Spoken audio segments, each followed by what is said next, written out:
కలుస్తున్నాను 4 డబ్బాల వరకు ఈ మామిడికాయ ముక్కలు వచ్చినాయి. చిన్న రసాలు తీసుకున్నానండి నేను. ఇప్పుడు అందులో మనం ఒక అర డబ్బా అంటే 1/2 లీటర్ వరకు వేరుశనగ నూనె వేసి బాగా కలిపి 10 నిమిషాలు పక్కన పెట్టుకోండి.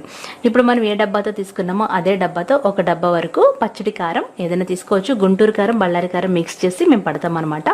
అలాగే 3/4 డబ్బా వరకు ఆవుపిండి, 1/4 డబ్బా వరకు మెంతిపిండి ఇవి కూడా వేసేయాలి. అలాగే 3/4 డబ్బా వరకు కళ్ళుప్పు వేసుకోవాలి. దీన్ని గ్రైండ్ చేసి కూడా వేసుకోవచ్చు.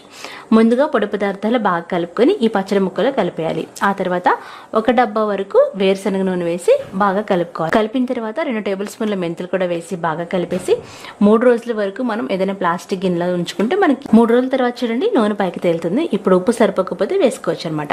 అందులోనే మనం పొట్టు తీసి పెట్టుకున్న వెల్లుల్లి రెబ్బలు ఒక గుప్పుడు వరకు వేసి బాగా కలిపేసి జాడీలోకి ఎత్తుకోవడమే. మీకు కావాల్సినంత తీసుకొని మిగతా జాడీకి ఇలా గుడ్డు కట్టేసి దిష్టి తీసి మనం మంచిగా డ్రై